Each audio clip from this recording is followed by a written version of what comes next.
my mind all the time. I wanna tell you, but I'm super shy, super shy.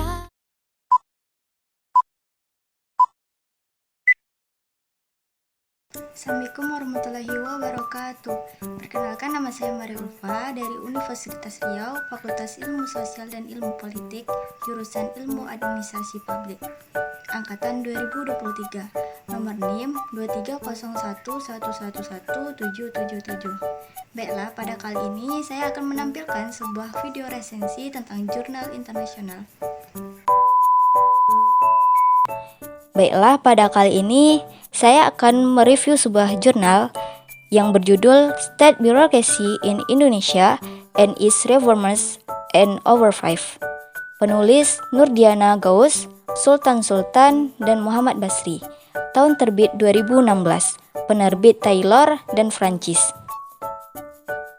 Keyword: Indonesia, neoliberalisme, negara neowebernia, dan manajemen publik dari resensi pada kali ini. Yang pertama itu ada sinopsis, yang kedua kelebihan, yang ketiga kekurangan, dan yang terakhir analisis kritis.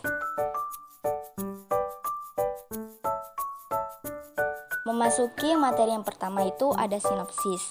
Jadi sinopsis dari jurnal ini membahas implementasi Neo Public Management atau NPM sebagai bagian dari neoliberalisme di Indonesia. NPM tidak hanya diterapkan di negara-negara berbahasa Inggris, tetapi juga diadaptasi dan diimplementasikan berdasarkan kondisi kontekstual masing-masing negara, termasuk Indonesia. Artikel ini bertujuan untuk mengeksplorasi bagaimana reformasi tata kelola pemerintah di Indonesia dilakukan dan bagaimana NPM telah diadaptasi ke dalam nilai-nilai lokal Indonesia. Maksud dari sinopsis jurnal ini adalah untuk memberikan gambaran umum tentang reformasi birokrasi di Indonesia dan bagaimana Neo Public Management atau NPM sebagai bagian dari neoliberalisme telah mengubah perilaku birokrasi di negara tersebut. Jurnal ini fokus pada bagaimana NPM diadopsi dan diterapkan di Indonesia berdasarkan kondisi sosial, budaya, sejarah, dan sistem politik negara tersebut. Dalam sintesis ini, penulis menekankan pentingnya peran negara dalam membantu proses perubahan birokrasi di Indonesia, serta bagaimana NPM telah mengubah peran negara dan birokrasi dalam memberikan jasa publik yang lebih efektif. Memasuki materi yang kedua, yaitu ada kelebihan dari jurnal ini. Kelebihan dari jurnal ini yang pertama itu, jurnal ini memberikan tinjauan komprehensif tentang implementasi NPM di Indonesia yang kaya akan konteks lokal. Yang kedua, pembahasan mengenai transisi Indonesia dari birokrasi patrimonial ke birokrasi neowebernia memberikan analisis yang menarik. Yang ketiga, jurnal ini berkontribusi pada literatur tentang reformasi sektor publik di negara berkembang seperti Indonesia.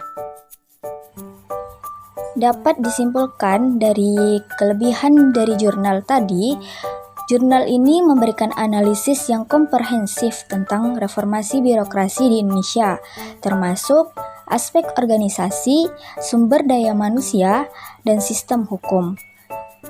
Penelitian ini menggunakan pendekatan kualitatif yang memungkinkan analisis yang lebih dalam dan lebih rinci tentang isu-isu yang terkait dengan reformasi birokrasi.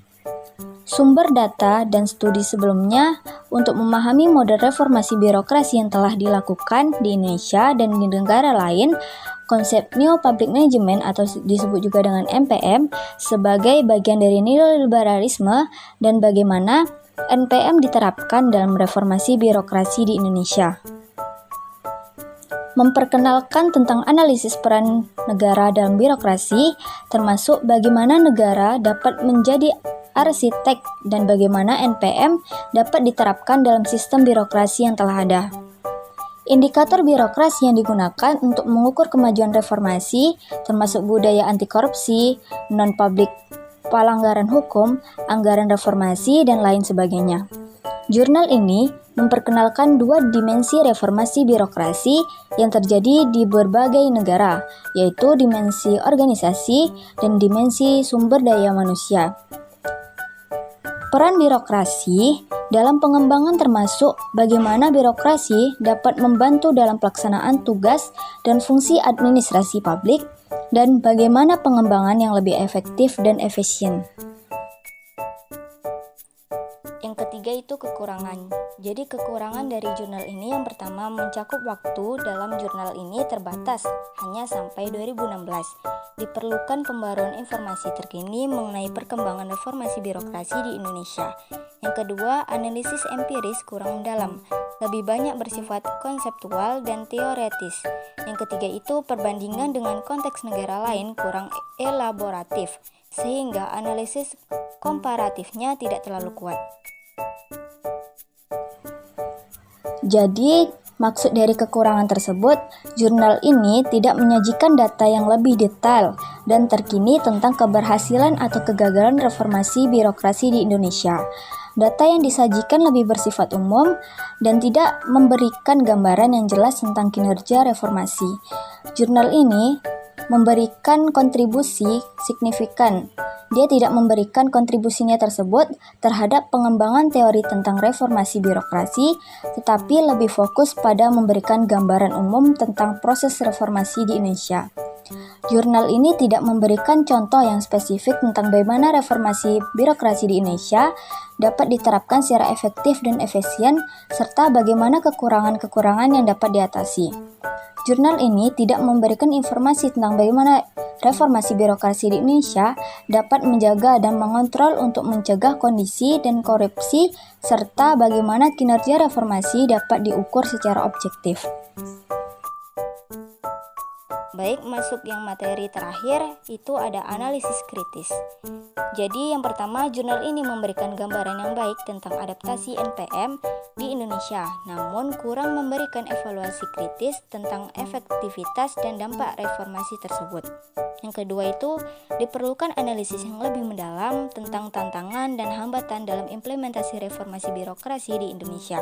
Yang ketiga, penelitian lebih lanjut diperlukan untuk melihat perkembangan terkini dan dampak jangka panjang dari reformasi birokrasi di Indonesia. Selanjutnya, studi komparatif yang telah dikomprehensif negara lain dapat memperkaya pemahaman tentang dinamika reformasi sektor publik di negara berkembang. Secara keseluruhan, jurnal ini memberikan kontribusi yang berharga dalam memahami upaya reformasi birokrasi di Indonesia dalam konteks implementasi NPM. Namun, masih terdapat ruang untuk penelitian lanjut yang dapat memperdalam analisis dan memberikan wawasan yang lebih komprehensif.